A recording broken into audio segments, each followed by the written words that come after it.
Awesome. Another episode of A Podcast, your host, Stephen Maxted.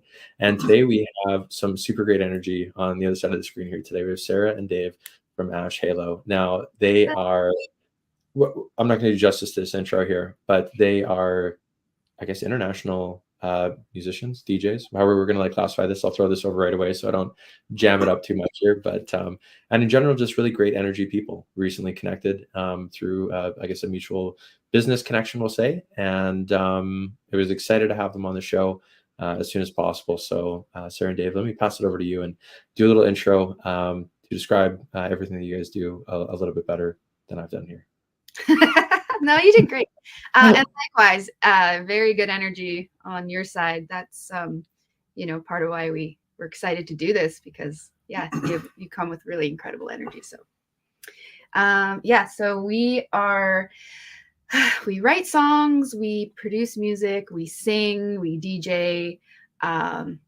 We're kind of living in a very interesting world of electronic music. You want to kind of do a better job than me? I don't know. It's kind of hard to explain because I've been doing this a long time. Where do we start, Dave? Well, I mean, we to make it to be as simple and clear. We're DJs, and we play shows in the States and Canada. We play big festivals. They're usually EDM festivals where everyone's a DJ on the lineup. But we sort of do a different thing. We have a whole bunch of live elements to what we do that kind of make us stand out. Sometimes it's annoying for the tech teams at some of these festivals, but we sing on a lot of our own music. So our set very much has a lot to do with us playing mostly originals and a lot of songs that we sing on. And we also have other live elements where we're playing stuff. So so it's a little different than what your typical DJ set is. And so this is like a relatively new project. We started making music together in 2020. Very beginning, yeah. Yeah, and so obviously the 2 to 5 year plan, so to speak, that we maybe started thinking about at the time got a little derailed for reasons that are pretty obvious. But yeah, things are coming together good. We've been playing a bunch of shows, a bunch of festivals, and we're in the process of releasing a bunch of music. We had a song come out the other day. Yeah, and we, vice versa. Yeah, and stream on all platforms. And we will be releasing a song every 4 weeks, basically, for the next several months. We have, I think, 8 lined up. So yeah, all the way into spring/summer of 2025. So yeah, it's pretty exciting. We hit a couple of roadblocks during our journey.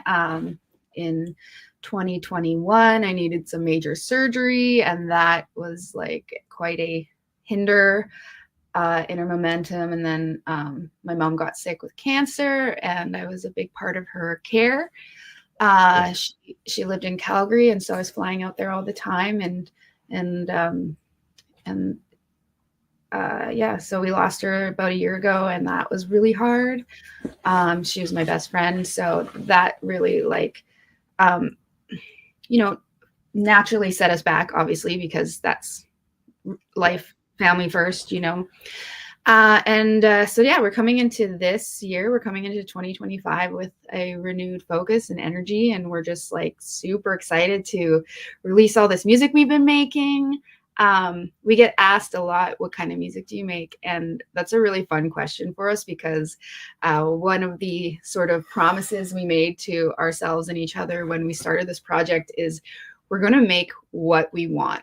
We're not going to fit into a box and try to make something in order for us to get bigger. We're going to just make good music and that be our main focus, and then we can work on promoting that music. So essentially what we do, this is the easiest breakdown. We write pop music.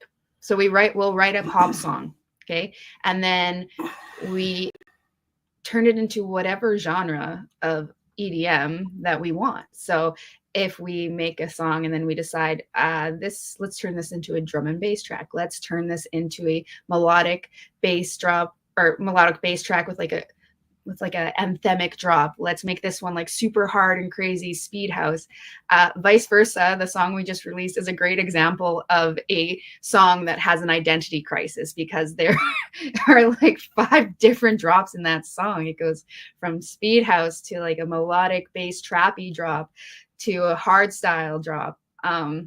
Yeah, so I think that's sort of that's our modus operandi, is to I like it. make music that we love and then perform it with everything. Like we're very high energy on stage, and we're very passionate about the live show. We don't hold anything back when we're performing live. It's a lot of fun. I've been in multiple different music partnerships and whatnot, and I've been doing this for quite a large amount of time, and I've never had so much fun making music and performing live. And so Dave and I are a couple. We've been together for over 7 years now, and we didn't even write a song together for the first 3 years that we were together, because I had my own group, he had his own band, and so I was making music over here, he was making music over there. We still had our relationship, and it was still very intertwined. Dave would come on tour with us and do help us with the tech and everything, like tour manage.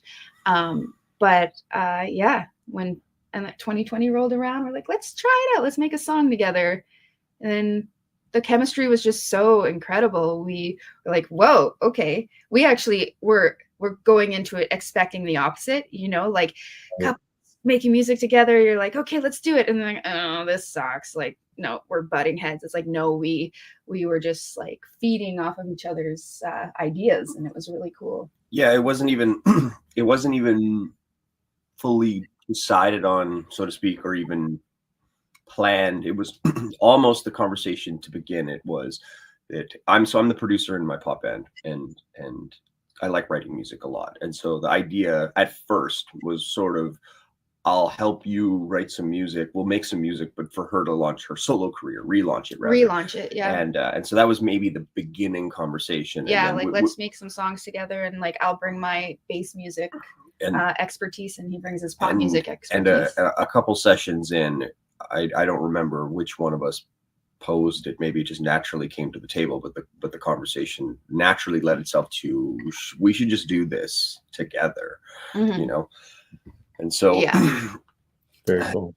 So it's very naturally filled a void in my life, because what I do with my band Vikings is my identity in a lot of ways. I've been doing it for like 12 years now.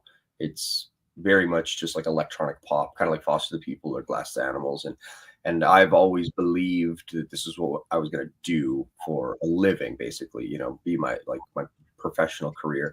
But it's difficult when you deal with a band with multiple other members, and sometimes the mentality is sort of like a field of dreams thing, like if you build it will come sort of thing, where not everyone is willing to have a meeting once a week and put a bunch of work into all the things that you need to put it into. And so it's sort of now naturally become my like side project, where I still write music and still release it, and it's still fun. We'll play a show a year or whatever, but it's not my path of action, where this now obviously is. And so it's great. It's tickling that itch, so to speak, of what I want to do, and we're making it work. It's great, Yeah, well, it's because the energy is matched with the business side of things, where we both are very motivated and understand the ins and outs of the industry. So we work at it every day. That's okay. I have a couple questions in the path that we're on, but one thing I do want to ask is, how did the name come to be, and what does that mean for you guys? Well, you go ahead. I don't know how to explain it. Well, I mean, I've had to do this several times. I've been in bands my whole life since I was in my late teens. So it's always this game of like, you find yourself at the jam space or the studio or whatever it is, and you're laying on the ground, throwing a ball in the air, and you're all just saying dumb words together to each other, right? You do this for hours and hours, and I don't know. I guess we probably spitballed tons of different things. Sara came up with Ash Halo, though. Yeah. Well, I was looking for good adjectives that start with an A because everything's alphabetical. So that was like the first criteria. Yeah. And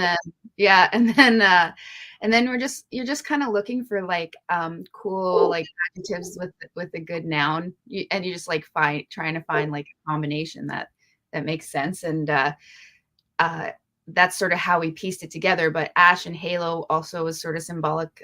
Like we've all had situations in the past where you've been kind of screwed over and whatnot. And so for us, it's almost like a angel that's been burnt, like a halo that's made of ash, kind of like almost like a phoenix rising from the ashes sort of idea, I guess. I don't know. One of the prerequisites that we had was that our goal was to come up with a name that at the fourth letter, there's nothing else that exists, not one single thing on the internet, right? So that's very difficult.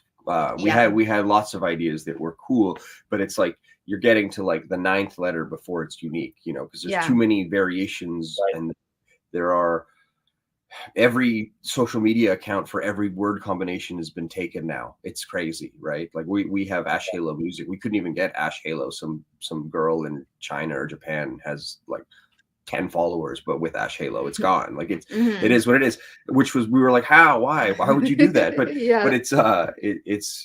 but that's always like the backbone of finding a new name for a band is you're just sitting there on your computer looking up through social media. Does it exist? Someone has it. Shit. Yeah. And you're like, again. It had to check a lot of boxes because we knew we're like, having been through the machine of the industry in the past with past projects and whatnot, we just knew it had to check a certain number of boxes. We were already thinking big before when we were even just coming up with the name, like how are we going to make the most out of this, and so and Ash Halo, the name really resonated with us. There's also tons of like branding ways you can brand it. So yeah, that's the long version of that. Laughter. Okay, that actually worked okay. So outside of like the name and something I want to go back to, I wanted to ask that early on, and I love that it's, you kind of went into detail about explaining, there's some strategy behind the name, as well as like this deepened meaning. I kind of looked at it from a couple different perspectives, but I'm so glad that I asked it in the episode here. It can be relatable for some other symbolic things that people may be reading into, but it's interesting that that's how the name came to be, and almost to the point of enough experience in the industry where it didn't have to be forced to be this like super meaningful creative thing, because the creativeness comes out in very likely the music side of things for you guys. So okay, so festival side, I know we talked the other day about this. For where has the travel taken you? Let's do a laundry list here. Where have you guys been? Where have you played at? Let's talk about the best show that you've been at. Oh man, well, because I feel like it's long. Yeah. Well, I don't know. What are you struggling with? I don't know. Like, yeah. I mean, like Ash Halo, like we're still pretty new. Like we've gotten to play some pretty incredible shows. Base Canyon was actually our first booking as Ash Halo, like once we started that group. So that was pretty cool. We were able to skip some steps, so to speak, because of what Sara had done with her previous project. There was a certain amount of credibility for an unknown new project for us to get booked at some pretty big, pretty great gigs right away, because it was coming from someone who already had success and played some really great shows. So this was her new project. So it opened the door for us to, like Sara said, before we had played our first show ever, we got booked for Base Canyon, which is a big festival at the Gorge in Washington. So like that was an insane way to start it all, right? We already had the foundation laid from like previous relationships and whatnot that I formed, because I'd already played Base Canyon, not as Ash Halo, and I've played Lost Lands twice before Ash Halo ever played Lost Lands. I've played Shambhala many times. That one was a really big booking for us in 2023. So us as Ash Halo, we played Shambhala, we played Lost Lands several This times. was our third year playing Lost Lands. Yeah. And we played and Base Canyon, and then just, you know, a handful of shows. I think our favorite, for me anyways, my favorite city to play is Denver. We played at the Church nightclub in Denver twice, and that place is incredible. The fans are so special out there. Yeah, it's a really special scene in Denver. I feel like if we were able to move anywhere in the States, that's where we would move, is Denver. But yeah, I guess that's sort of a summary. Yeah. No, it's, I mean, yeah.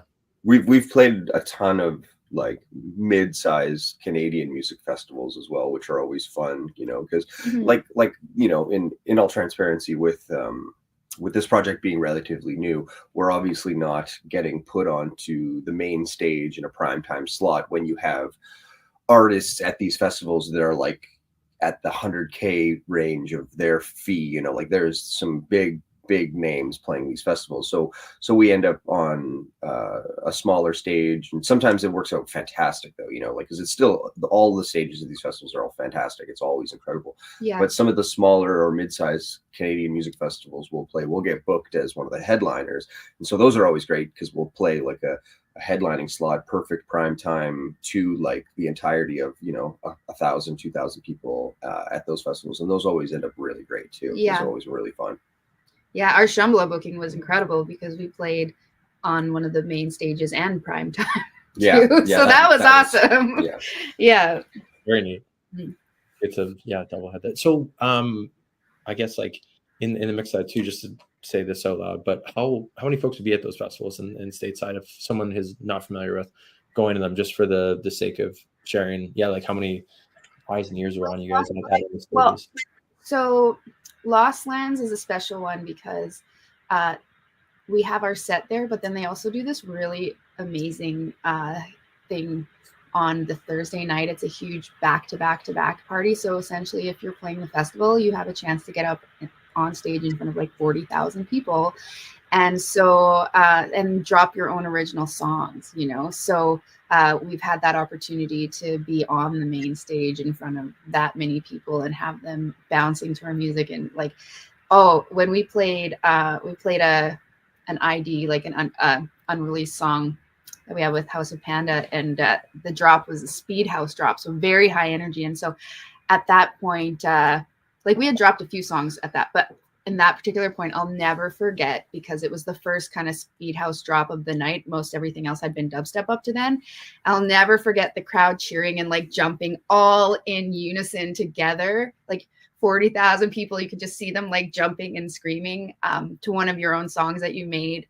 Those types of moments are surreal, like very, very special. Those are the moments that make you like trudge through all the low times, because there's like a lot. It's like such a roller coaster. There's so many like ups and downs, you know, in the industry. You have to deal with there's such high moments, and then you have to deal with other rejections, and it's, you know, it's tough. I'm diagnosed with ADHD. I feel like I'm an extra sensitive person, and Dave is like always toughening me up.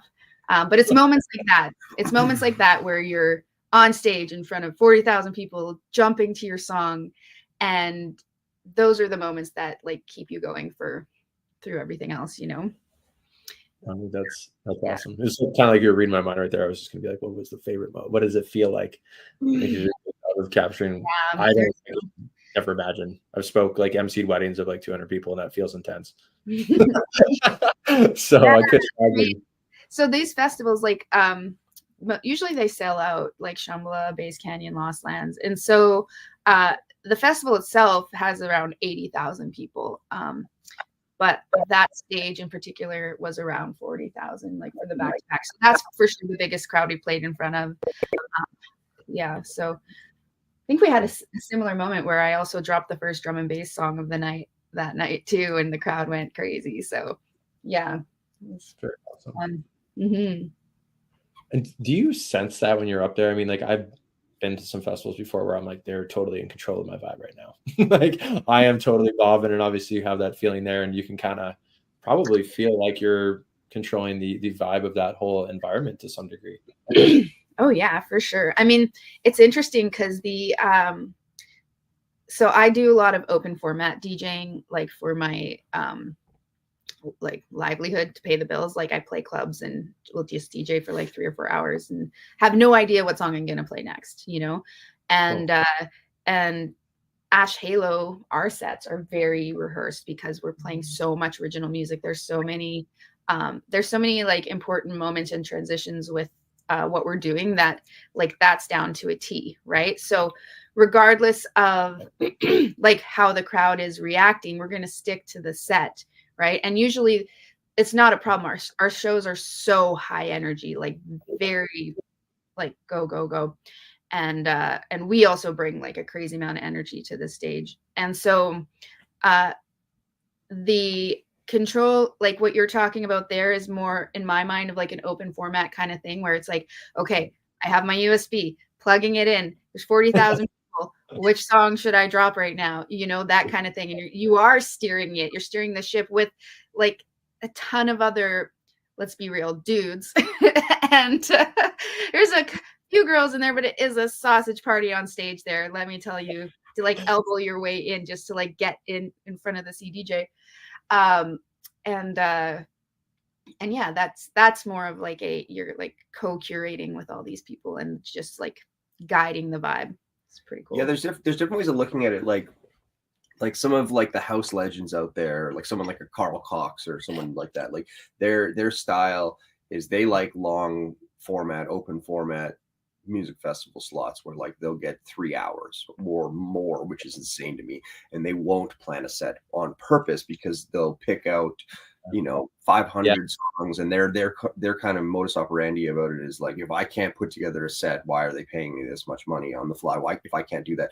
And that's cool, but that gives them the ability to do kind of what you're asking about, like kind of directing based on what the crowd is reacting to. But we have a different way of looking at it. It's more of like more in line with like how Rick Rubin, the famous producer, kind of looks at making a song, where he's very transparent about how the least important element in making a track, let's say, would be what the fans think.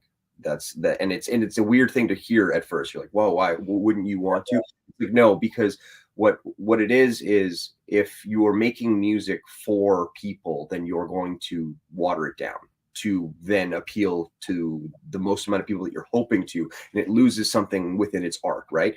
Right. Like he talks a lot about all the different bands that he works with. Like he has a good story about when Anthony Kiedis had Under the Bridge written it was a poem, and it wasn't meant to be a Chili Peppers song because it wasn't their like kind of rap vocal on funk music style, and he didn't want it to be a Chili Pepper song, but Rubin had convinced him to sing it to John Frusciante, and John loved it and wrote a guitar riff to it, and they convinced them to play to the other two guys. And then all of a sudden it was like, yeah, they realized, wow, anything that we like, that we do, can be the Chili Peppers. It can be us. It doesn't have to be this conforming of the sound that most of our music sounds like, right? And they didn't think that the fans would like it. That was a big hesitation because it wasn't like what they did. But then they decided, fuck it, that's not the plan. Why don't we just make what we want? And then obviously you can see the success of making that choice, right? Like System of a Down was the same idea when Rick Rubin was making their first record. A lot of the radio stations were like, we'll never play this music ever. And then a year later, it was like the Seattle rock station that they were working with, it was like the #1 requested artist they had, and they blew up because it was so original. It's like they weren't making music that sounded like something else. And so Slipknot too. We have that in our mind with how we produce our music, which then correlates to how we play live, right? So our music is kind of curated in a way where the set's for us. It's how we want to take people on an adventure. And so in our live set, we cascade through all of the genres. Like we will play music in BPMs that don't work together, and we'll make transitions to make them work, and we'll play harder music and chiller music, and because we have songs that we sing on that are harder, and we have songs that we sing on that are chiller and slower, and so we want to get all those in there. So we take people on an adventure. We go for a ride. It's a journey. And, and so it's well, and it's a thought out journey. Like we put a lot of thought into building the set. And so that doesn't give us really any leeway to then change up what we're doing. It has to be what it is because of the live element. But we haven't had any issues with that.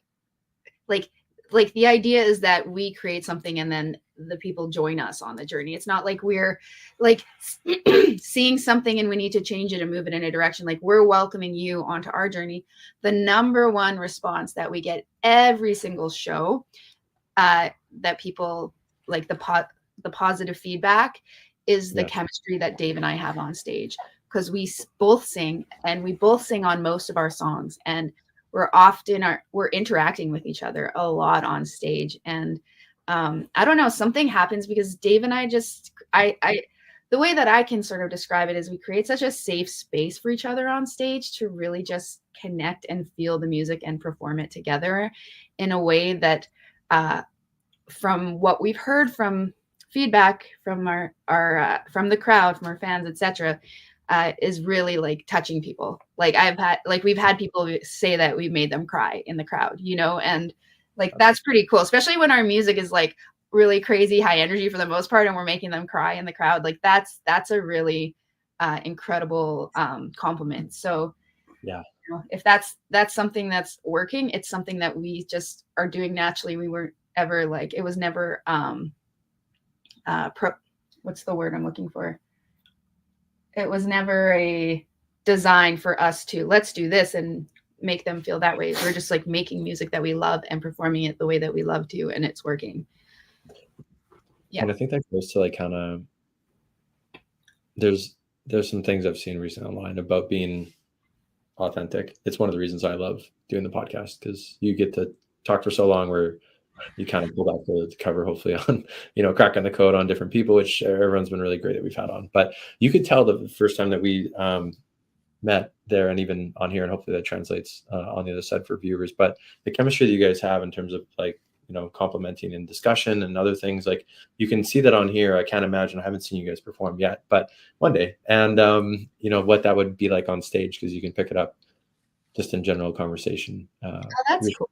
So, definitely, like that is very real. So it's I'm sure that translates very well, especially in a more kind of like heightened or kind of under like a microscope, because the focus would be on actually, that's a good way to describe it. Well, it's also very interesting because Dave and I, we work together so well. We really are like a super team, especially like we travel really well together.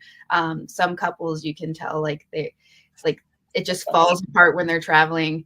Luckily, we got to do a lot of that before we even started our group. So we already knew that we traveled really well together. We lived together. We raised kids together. It's a fairly understood thing. Like when we were first talking to our agent about, signing us, he didn't really say it directly, but he was like, you're a couple. It doesn't always last, kind of thing. Yeah, what if, eh? Yeah, I mean, you can see it being kind of a thing. I just laugh at the comments around traveling. I think it's one of a fundamental thing you should do. Absolutely. Early on in a relationship. It's like, hey, how do we travel together? How do you travel together? But that being said, we couldn't be more different. Like there are some huge fundamental differences between my brain and Dave's brain. And we end up complementing each other in that sense a lot. My ADHD is pretty bad. I am medicated for it, but Dave has a very neurotypical, almost engineer brain, very factual, very like common sense, and mine is a lot more like chaos, right? So I have to work really hard to function, for my administrative functioning to work naturally, whereas he's just naturally like that.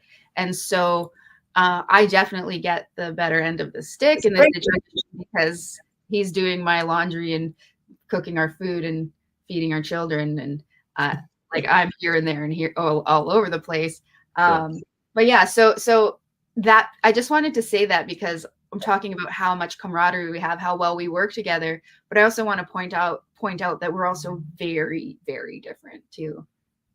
Yeah. I think that's a great thing to mention, because it gives us some insight to the behind the scenes of really, on a few levels of what that, because it is tricky. I would strongly guess I probably have the same reaction if I was that agent thinking about it, right? I'd be like, hey, you sure about this? What's the vibe? But I think, like I said, it's very obvious that they're, fantastic partnership here. And, it's something you kind of touched on there. I hope this is okay to go down, but what's life like outside of the music industry? Like this is, and what you're doing there. You mentioned family. What's that dynamic like?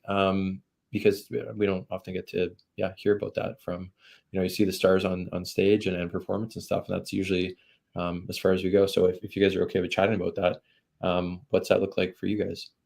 Sure. Yeah, we have 2 teenage children, 14 and 17. So our daughter's 14 and our son is 17. So Dave is their stepdad, and I have 50-50 custody with my ex-husband, who is awesome. He's a really good dad. And they actually live a block away. So like less than a block away. So he's also a musician. He's a hip hop artist too. Yeah. So and a school teacher. So he has a partner too that he lives with, and they own a house and together. And so they basically have, parents here and parents there.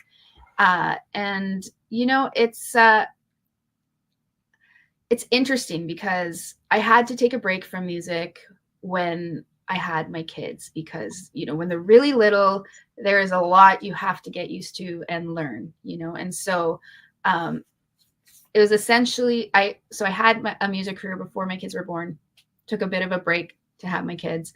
And then it was essentially when my daughter was like done nursing that I was like, okay, I just start writing songs again, making music again, and getting back into it. And that's when I really learned how to navigate this music world while still having children. I don't think I would have been able to do it to the degree that I did if I didn't have the 50-50 custody, right? Because you have half of your time to yourself to like work on music and like get things together, right? Plan, all that stuff. Yeah. But I'm just the type of parent that I'd rather do everything with my kids rather than like put them in something. So for example, I taught my kids how to skateboard when they were very little. So I would bring them to the skate park, skateboard with them, holding their hand. They've been in martial arts since they were like 5 years old. And I did it with them. We were competing in tournaments together. So rather than just dropping them off at extracurricular activities, spending all my time with them. So even though I only had them half the time, I made the most out of that half the time. And then I made the most out of my time to myself to refill my cup. And I really felt like I wasn't ever going to find a partner that would like fit into my bubble, that would work with like everything I had going on, all the moving pieces with my music career, my children, all of the extracurricular things we were doing. And I was very at peace with that. And then along came this guy, and it was just like undeniable, I even sort of like fought it in my mind for a bit when we first started hanging out. I was like, this is all I want to do is be around this guy, but I don't have room for this in my life. But Dave just ended up like complimenting my life so much. And it was just undeniable. So we started dating, and then it started getting serious. Long story short, we're here we are now. Yeah, and he's an incredible stepdad. Like the kids really, really love him. And we're lucky in the sense too that our kids are very interested in what we do. They're both DJs as well. They have played festivals outside of Manitoba. We've gone to festivals with the kids that they're booked, and so are we. We're all staying together in an RV and like playing these shows, So so it's not hard to we don't have teenagers that are like, oh, you don't know what you're talking about, you're an adult, you're stupid. Like our kids actually like us and want to hang out with us, and our kids actually and they get along with both sets of parents really well. So we're very lucky. We don't take for granted how no, But yeah, so that's my perspective as the mom, but I'll let Dave chime in as the one who like came into my crazy world of parenting, you know. I've always, since my mid-teens, I've always had a different mindset of life than I guess the typical path that most people achieve to follow, where I mean the most common thing is like, go to university, get some sort of a degree, try to use that to get some sort of job into some field that doesn't necessarily Yep. need that degree, yet you needed the degree to get the job, but it doesn't really, whatever, all that stuff. And I've always been interested in like doing school and learning and going to school, but not for getting a job. I've always had like a very entrepreneurial style of a vision in a way. So I guess when I was younger, it lived more in a fantasy world. I used to ride, I guess I ride BMX, but I used to ride like semi-professionally. I used to travel across Canada and the States a little bit to go to contests. And I mean, eventually in my mid-20s, several very serious injuries caused me to believe that the dream of being a paid professional was just not on the table anymore. And once your brain really like understands what there is available, it's almost like, wow, why was I trying to do this so heavily as a profession? There's only a couple dozen at the very top that are making a good living, that can buy a house with what they make through professional sports. And then under that, there's just like thousands of pros that are incredible, that are still working jobs. There's just not enough money in an industry unless you're like winning the X Games. There's not a lot of money to go around. Like sponsorships for bike companies, they're giving you product basically to then be in their ads, but they're not really paying you. There are some, and so yeah, I've always been very musical as well, and so it was sort of an easy transition for me to like focus a lot of my time from throwing myself down handrails and getting hurt all the time to writing music. And like I played drums in several bands in high school and after high school, and eventually it led to me wanting to do more of an electronic based element to a certain degree, and so that brought me to eventually different variations and iterations of different bands that led to what my pop band is now, where I play synths, mostly bass stuff when we do live shows and do all the production and stuff. And so at the end of the day, a band is a business. It's a job. It's a business. And so I've always had that kind of, like I said, entrepreneurial style of looking at things. Like, I mean, I guess to go back for a second, like in the BMX time of my life, like I built and owned a skate park, and I had that for 10 years. And like it was sort of a sketchy situation, but it was awesome. Like it was like a 6,000 square foot warehouse that was like wall to wall ramps, and I was trying to run that as a business, but again, not a lot of money in BMX, and most of the guys that were paying me to rent there were owing me for 2 months, 3 months, pay you later, then sneaking in with their friends and not paying and all, and it was just a disaster. And there was no money to be made. It was more of like having it as my own personal training facility was more of what it was than trying to make money. But there was potential for money, and I don't know. So I've always had this off the cuff idea of how you can have businesses. I mean, obviously for yourself, you can agree with this. You obviously have multiple things that you do that are not so typical, so to speak, I guess. You're your own boss in a lot of different ways, and you wear a lot of different hats, right? And so I enjoy that. But the scary thing with bands and other small businesses is that sometimes you have to have the rationale to see that you're not getting a paycheck on Friday for the work you did that week. Sometimes some of that work you're doing won't pay you out for several years. It's almost like a learning process. You do pro bono work because of the classic joke of like, it'll get your name out there for promo.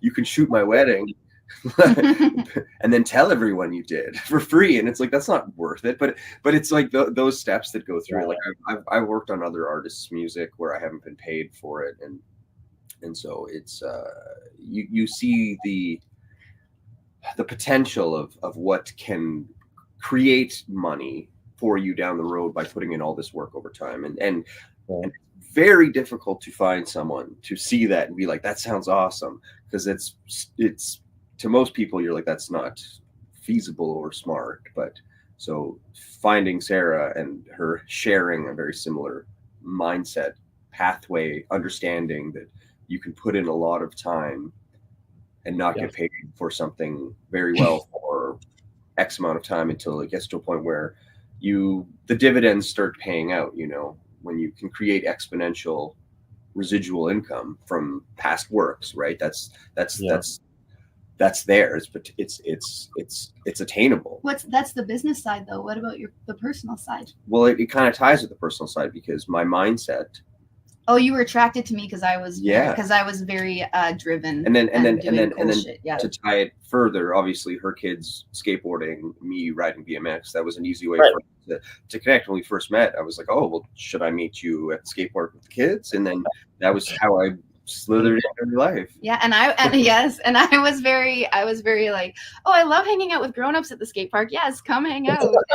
and so I was very naively like, just like, yeah, I want to make a new friend. And then it was just like, okay, well, this is definitely feeling like more than just friends. Like, it moved pretty fast once like we both realized that the feelings were mutual, and yeah, I don't know. It's interesting. We both have never been in a relationship where we are just like so like content and happy to be together for so long. Like there's as bad as that sounds, it's just, I don't know. Like we're never gonna get married. We can say that. Like we like been there, done that. Like I love that him and I are on the same page with when he told me he didn't want to have any more kids. I was like, that is really awesome. Well, to clarify, any kids. Yeah. Oh yeah. Well, it'd be more kids for me. Yeah. Sorry. You know what? Yeah. Dave doesn't have any kids other than his stepkids.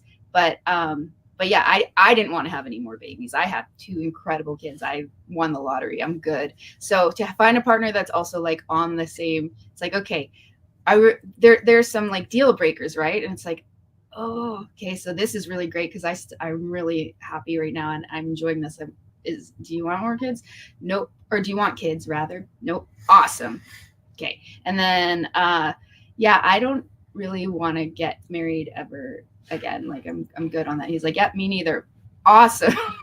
Will we be together forever? Maybe. Like I could totally picture us growing old together and like that's completely up to the future. Like he's my person. I call him my husband all the time because he's my person. But we both have very like similar sort of values that really create a very low pressure feeling and situation, Absolutely. Yeah. Mm-hmm. I think this is kind of, I guess, perfect segueing into like the future for Ash Halo and you guys. What's coming up? What's on the calendar? What's on the docket? Where are things headed to kind of or head back down the path of band and life together? What's the schedule looking like? I don't know how far ahead you guys really look at that stuff. You mentioned like releases of songs, but yeah. So it's all like a template, like a built. There's a structure to everything, and it all starts with the music, right? So we had quite a lull with the personal things that had gone on the last year, grieving my mom and then the years leading up to it of caring for her. It's been the momentum.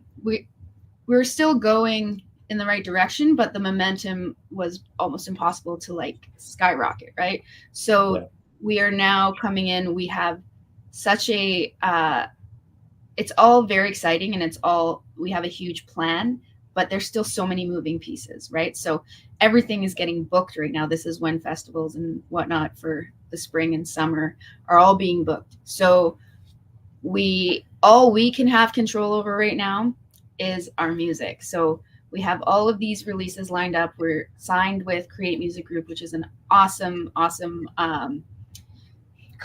don't know, how would you describe them? for simplicity, they're a distribution company. Yeah, they're a distribution company plus like they have just a wonderful team that work with you to really like make the most out of all of your releases. And so having this whole plan, plus we added another manager to our team this year as well. They're under the same umbrella. They're with Pitch Black Management. Yeah, we have somebody else that we're working with, strategizing. It's very motivating to have somebody to hold you accountable and to bounce ideas off of and to strategize, who can also advocate for you. We also have a booking agent on our team. Everyone's out of Denver, so it's sort of up in the air. Promotion Yeah. is what we're working on. That's what's the main focus. The outside of what Sarah already mentioned earlier about the feedback that we get, let's say after a live show, the other most common thing is, one, that our sets are very refreshing because we do so much different stuff, but two, it's like, wow, everyone needs to know about this, you know, like we and so when they're it's hard to make a big splash when the pond is as big as the ocean. You know, there's so much music out there. There's so many artists. 100,000 songs get released a day on Spotify. It's crazy. And so, wow, to create noise, you know, you have to do something unique and different. And everyone out there is also trying to do something unique and different. And so everything's been done, and you can buy a course of how to promote your music, and everyone's trying to sell some sort of thing, and it's this just machine of spending money to try to get your name out there. And so, like, what do you do? How do you make noise? And so we talk about it every day. That's what we do. We talk, we come up with ideas, and so we think about strategize. We think about ways to make a splash, make noise, be different, you know, and you rely on these algorithms to have something go viral, and you can't count on it. You can't plan for any of that. It's this process. And so you do what you can, right? So we come up with ideas, and there are boundaries that you kind of have personal limits to like, do I want to sit in front of my phone and talk about ourselves to promote us? No, I don't. But do I need to come out of my comfort zone to start posting more videos to start building some growth with that? Yes, I do. So, you know, what am I comfortable with sharing? What do I want to do with ideas, you know? And like the reality of like the first, you know, Sarah's been doing this for months now, filming herself and talking and posting it on all our socials, and it's getting some momentum, and there's lots of great feedback, and it's like, but your ego has to bite it when, you know, let's say I post my first video next week of me talking about it and it gets 30 views, you know, it's like I have to deal with that reality. It might do, but it's like, and so you have to work through this process. And so on the other side of it, for creating content and making noise, is we have access to some really great people who are some of my best friends, who are really talented at working cameras and filming and coming up with ideas. And so over the course of the last several weeks, we filmed 3 full music videos for 3 of our songs that are coming out over the next couple weeks. So, I mean, like, we filmed a music video for the song that came out last week, Vice Versa. And unfortunately, our friend in LA who's going to be editing it can't get to the editing process till December. So the song's going to come out, the video rather, is going to come out quite a bit later. But it's a piece, right? It's a piece to be part of this equation of creating noise, and to answer your question, what's next? You know, we're just trying to make some visual accompaniment to what we do musically that expresses our branding, to get people excited about what we're up to, right? Yeah, so we're like strategically trying to promote ourselves and let the world, give the world the opportunity to see what we're doing and what we're up to, and hopefully that translates, and hopefully it picks up momentum. So it's kind of a lather, rinse, repeat scenario. At the end of the day, the most important thing is the music. So as long as we're making like high quality music, which hasn't been an issue at all so far. Like, we've been really excited about all of the songs we've been making, and especially the people that we've been working with and collaborating with. So as long as that keeps going well, then we'll keep plucking away at these other aspects, especially, you know, the ones that aren't second nature to us, the social media and all that posting. Our team is very on us to keep that up, and thank goodness, because without them like harping on us to do that, it just won't happen, you know. So we're very lucky to have the support that we do. We're very motivated by each other. We motivate each other to hustle, I guess, you know. But we're still human. We still have up and downs. We still, you know, we're raising children and you know, paying our bills and living our life. But we are, I feel like we're pretty good at finding the space and making it happen. You know? Yeah. Yeah, absolutely. Yeah. And So for what's next with shows, everything is going to be getting booked in the next couple months. So we can't even like say what's what. I hope it's crazy. I hope we have like tons of shows this summer. But yeah, this is always the big question mark this time of the year. So all we can do is strategize and plan with like our music releases, the things we do have control over. We gotta, yeah. No, I think that's awesome. And actually a really good segue then for kind of the tail end of the episode is we will include this in the thing. So if you're listening, there will be links below about how to find you guys. But where can folks find you, listen to music? What are the socials? I believe it is pretty close to the name of the band officially here, but where can everyone find you? Music is like the main handle that we use across all the platforms. Yeah, I mean, we also have a website, ashhalo.com, and that will have a link to it. Right? Yeah, ashhalo.com has everything. Yeah. Find us on Spotify, Apple Music, all the things. But generally, yeah, because as you mentioned before about the uniqueness of the name, it comes up. If you type in Ash Halo, we're there. Yeah, so it's not hard to find. Yeah. We had quite a few press wins with this last release too. There's a lot of blogs. I think there's like 10 blogs that posted about the song. Yeah, Run the Trap and then the music essentials. The music videos will obviously end up on our YouTube, which is kind of an interesting. It's like, I'm sure you've been there before when you start a new page or on social media or whatever. Like we released every song up until vice versa over the last several years through different labels, and the label themselves would post the song on their YouTube, and unlike on SoundCloud, if the label posts the song on SoundCloud, we can share it back on our SoundCloud, so it keeps the momentum going. But for YouTube, you cannot do that, right? And so it's like, well, why would we post the song if they posted the song with, you know, they have 40,000 followers on their YouTube? We're not going to post it, just an image art of the artwork and the song on it, like, you know, as people do. So we didn't do this for the first 4 years here. Right. So Sarah started our YouTube the other day. So we're just launching our YouTube now. We have 4 years into the project. We have no following on it. There's no momentum. Mm-hmm. And now it feels like, okay, we're going to put all this work into all these music videos, and it's going to be a difficult task but we have a promotion budget to like drive some traffic to it and stuff, and so hopefully like starting it off right with really great content will help it grow, right? But yeah, absolutely. I think that's awesome. We'll include all those links in the below here, and I just wanted to again, it's been awesome to have you on the episode today. I loved hearing all the story, and I'm sure listener on the other end of this did as well. So I'm excited to have you guys on again in the future after we find about shows, perhaps for season 3 even. So this has been absolutely amazing. Thank you so much for making time to hop on today and share your awesome journey. Thanks so much. Yeah, thank you for having us. Thank you for breaking our podcast cherry. It's been great. All we listen to is podcasts, so yeah, now you're on one. Fun to be on one. Yeah, awesome. Cheers. Thanks so much, Stephen. Hey, no problem. Chat soon. Yeah, talk soon. Bye.